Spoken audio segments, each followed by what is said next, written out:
I've been serving champagne at special events for 3 years.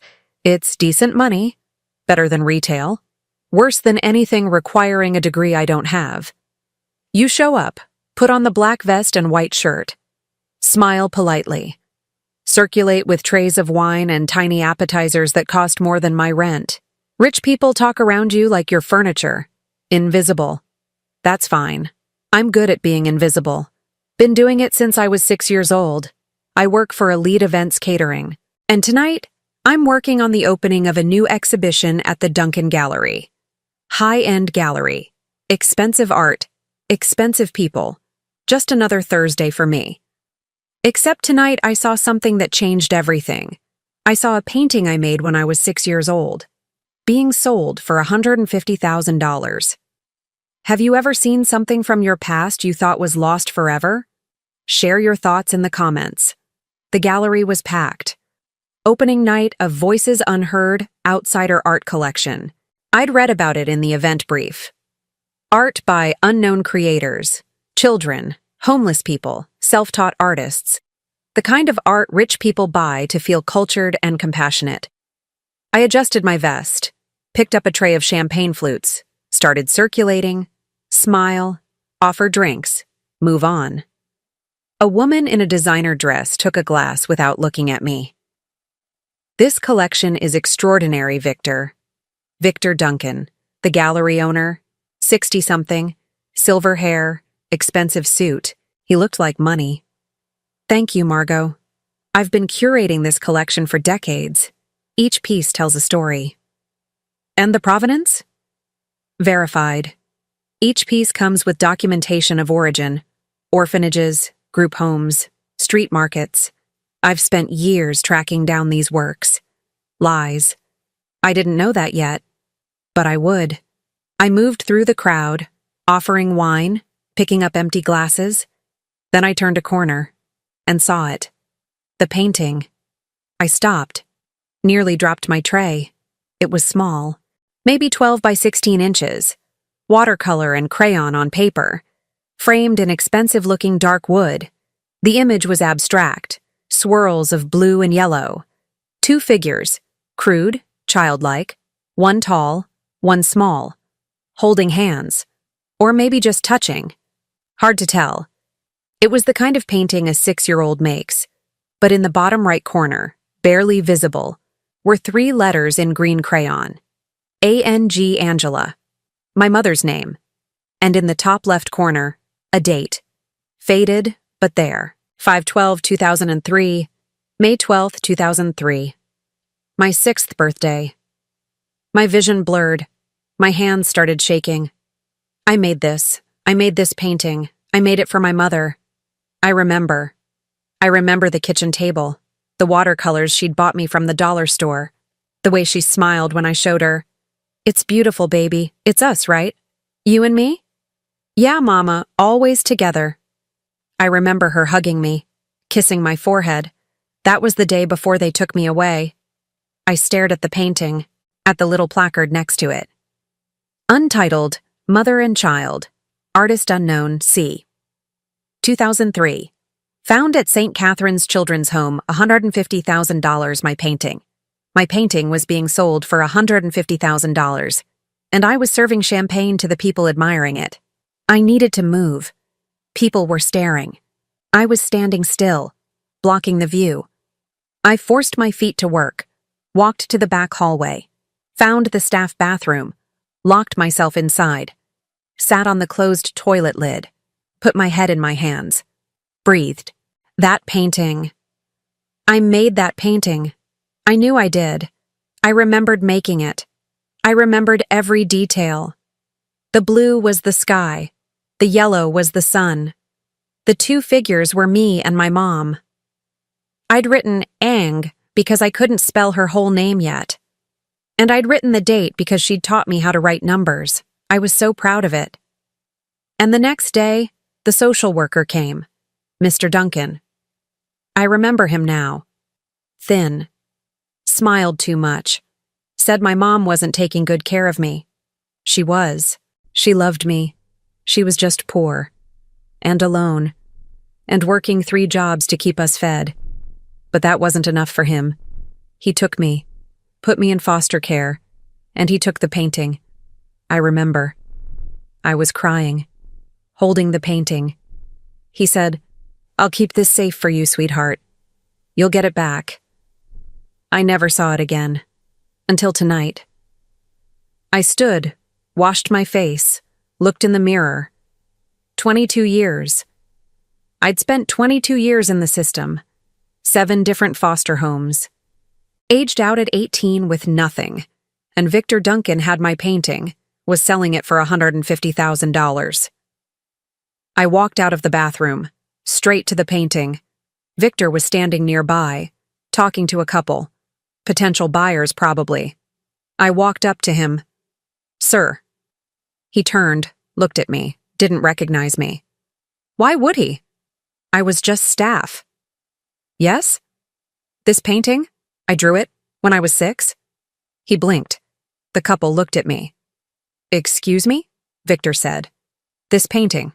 It's mine. I made it. May 12th, 2003. It was my 6th birthday. I made it for my mother. Her name was Angela. That's why I wrote Ang in the corner." Victor's face didn't change, but his eyes did. Just a flicker. Recognition? Fear? "That's impossible," he said smoothly. "This piece was donated anonymously from St. Catherine's Children's Home. The artist is unknown. The artist is me, Aaron Perry, and you took it from me. You were the social worker who took me from my mother. You said you'd keep the painting safe. You lied." The couple was staring now. So were other guests nearby. Victor smiled, patronizing. "Miss, I think you're confused. Perhaps you made a similar painting as a child. But this piece has been authenticated." "By who? You?" "By professionals. Now, if you'll excuse me, you're disrupting the event. I'll need to ask you to leave." "I'm not leaving. That's my painting." "Security." A security guard appeared. Large, intimidating. "Escort this woman out, please." "Wait." The guard took my arm. Firm, but not rough. I looked at Victor. He was already turning away, dismissing me. "I'll prove it," I said, loud enough for people to hear. "I'll prove that painting is mine, and I'll prove you stole it." He didn't turn around. The guard walked me out. I sat on the curb, still wearing my catering uniform. My manager, Tony, came out. "Aaron, what the hell happened?" "I saw a painting I made when I was a kid, being sold for $150,000. I confronted the owner. He had me kicked out." Tony sighed. "You can't do that. You can't confront clients." "He stole from me." "Can you prove it?" "Not yet, but I will." "Well, until you do, you're off the schedule. I can't have you causing scenes." "Tony." "I'm sorry, Aaron. Call me when you sort this out." He left. I sat there, alone, jobless, furious, but also determined. Victor Duncan stole from me, from a 6-year-old, and he'd been selling stolen art from vulnerable kids for decades, probably.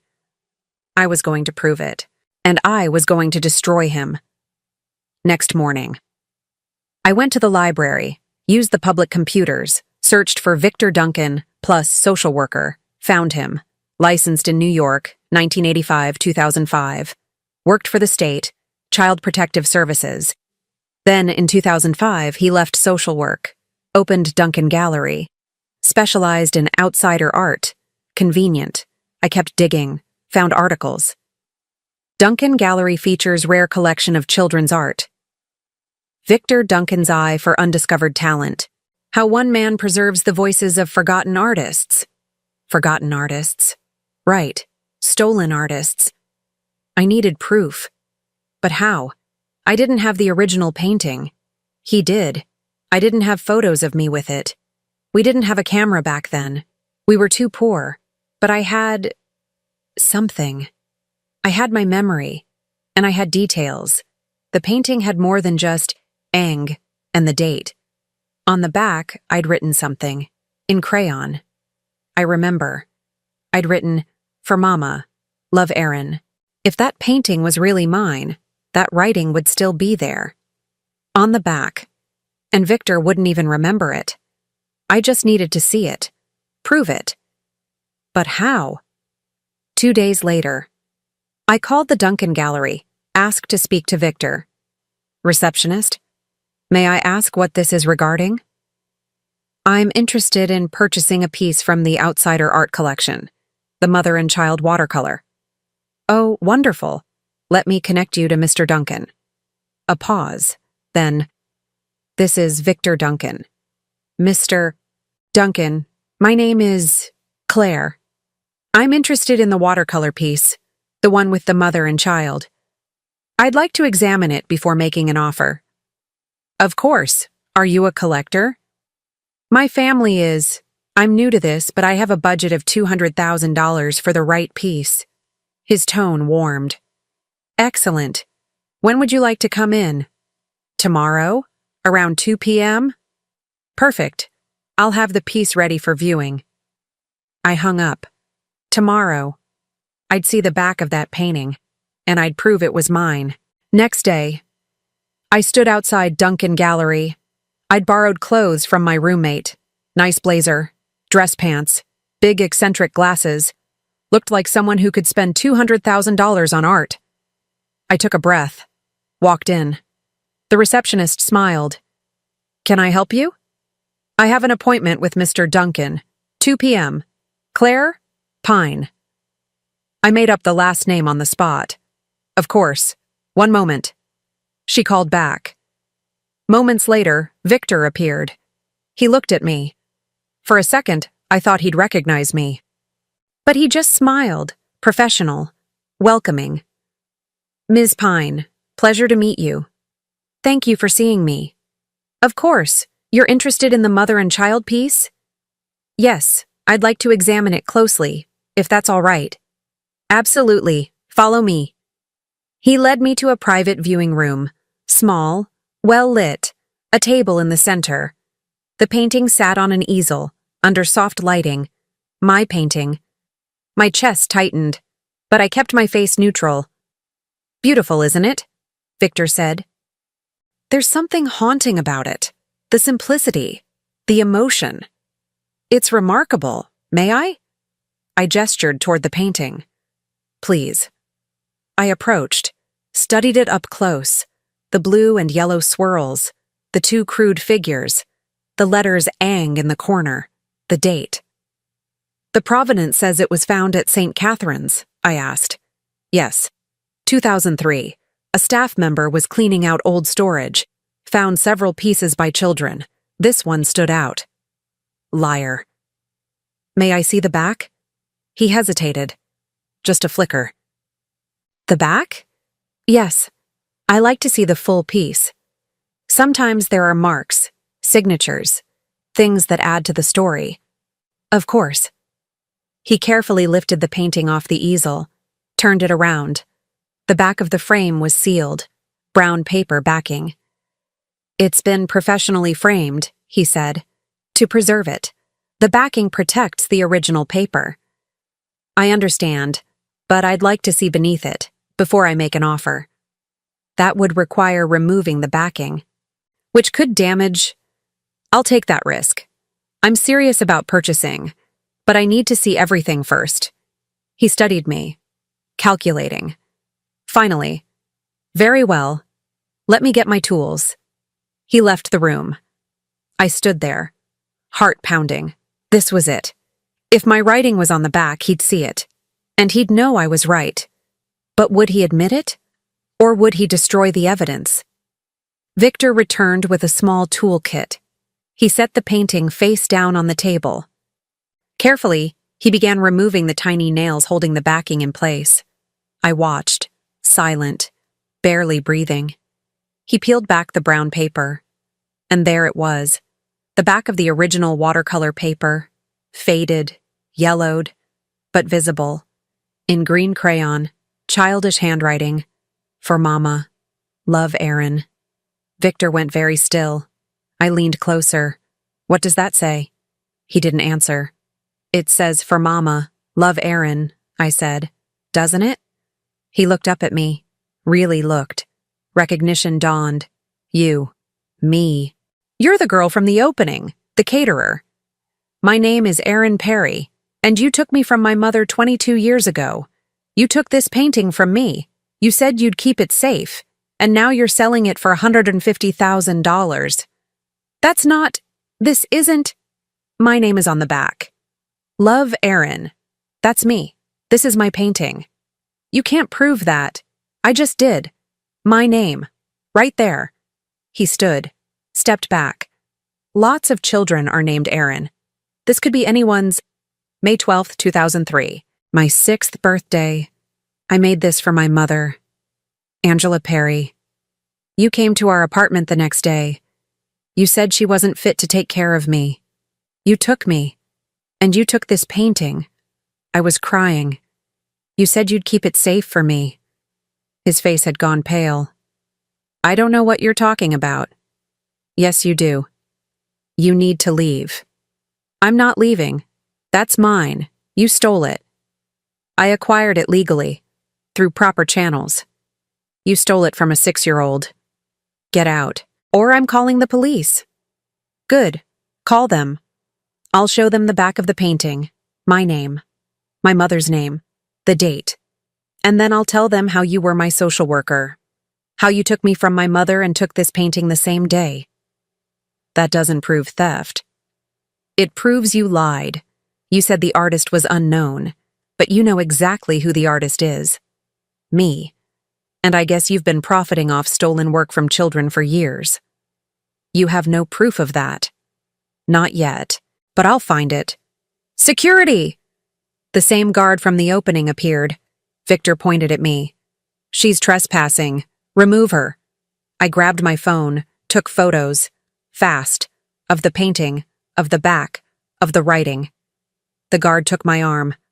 I have proof now, I said to Victor, and I'm going to expose you. He said nothing, just watched as I was escorted out, but I saw it in his eyes. Fear. That evening, I sat in my tiny apartment, staring at the photos on my phone, my painting, my name. I had proof it was mine. But what now? I couldn't afford a lawyer. I didn't know how to fight someone like Victor Duncan. I Googled art theft, plus journalist. Found a name, Jody Coleman, investigative journalist, specialized in art fraud, forgeries, stolen works. I found her email, sent a message.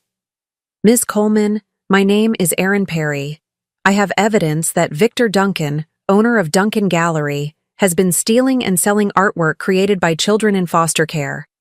I can prove one of the pieces currently for sale is mine. I'd like to speak with you. I hit send, hoped she'd respond. 3 days later, Jody called.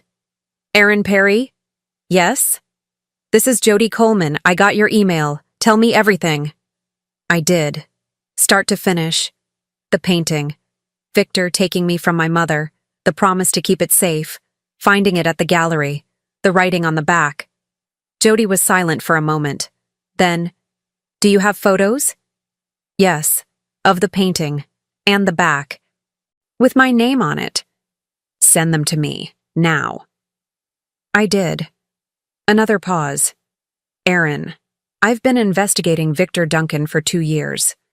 Besides the overpriced items due to the story he tells, I suspected he was acquiring works unethically. But I couldn't prove it. This is the proof I needed. So you believe me? I do. And I think you're not the only one. I think there are other children whose art he stole. I need to find them. How? Records. I'll request documentation of every piece he's sold. Cross-reference with foster care systems. Find the kids, now adults, and ask if they recognize their work. Will that work? It might, but I'll need your help. Are you willing to go public with this? Yes. It won't be easy.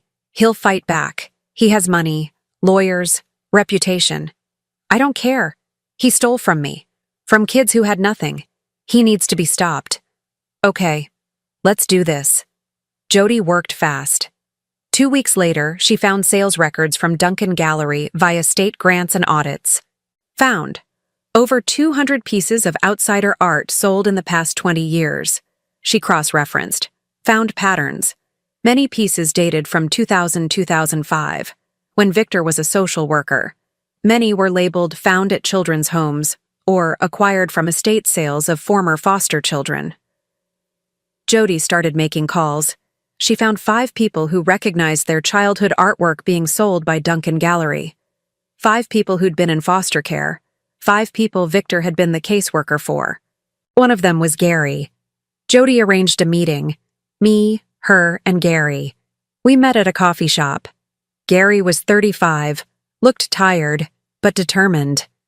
"I saw my painting on Duncan's website 3 years ago," he said. "It was a drawing I made when I was 8, of my dog. I loved that dog. He died right before I went into foster care. I drew him to remember." "Victor took it?" I asked. "Yeah. Said he'd preserve it for me. I never saw it again. Until I found it online. Being sold for $80,000. Did you confront him?" "I tried. He denied it was mine. Said lots of kids draw dogs. I didn't have proof, so I gave up." "We have proof now," Jody said. "Erin's painting has her name on it, and we're building a case. If we all come forward together—" "I'm in," Gary said. "I'm tired of people like him taking from us. We were kids. We had nothing, and he stole the one thing we did have, our memories." I reached across the table, shook his hand.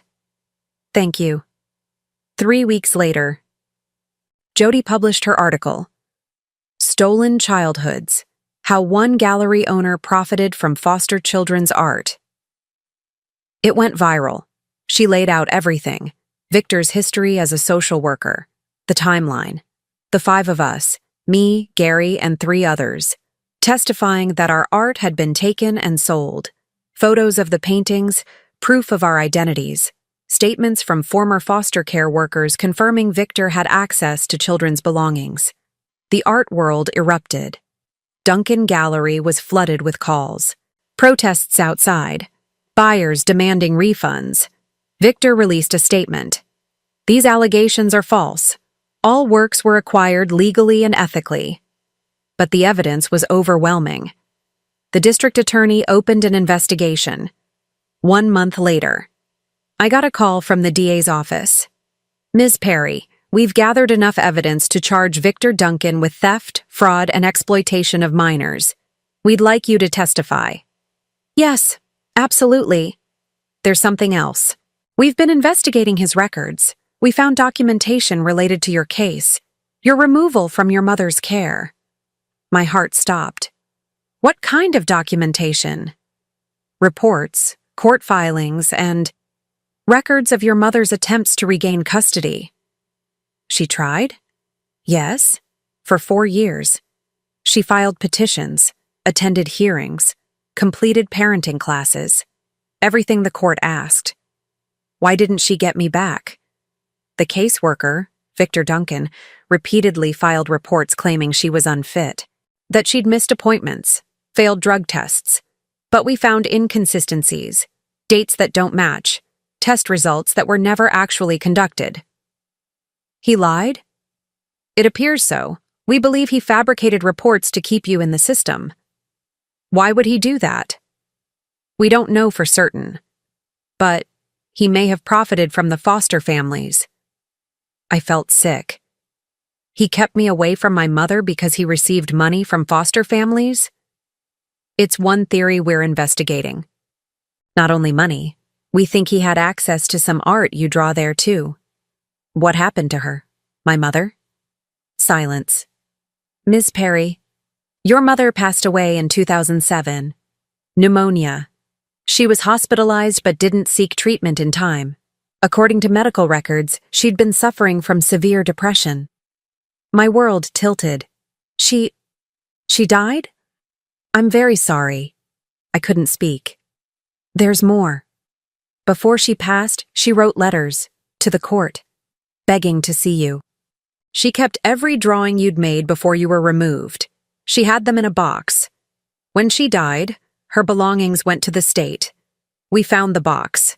It's in evidence now, but after this is over, it's yours. I was crying. Couldn't stop. She never stopped fighting for you, the DA said gently. I thought you should know. 2 months later, Victor Duncan was charged with 15 counts of theft and fraud. I testified. So did Gary. And the 3 others. We told our stories. The prosecutor presented evidence. The paintings. The forged reports. The timeline. Victor's lawyers argued, claimed the art was abandoned property, that he'd preserved it, but the jury didn't buy it. Guilty. On all counts. Sentencing. 8 years in prison. Restitution to all victims. Forfeiture of all stolen works.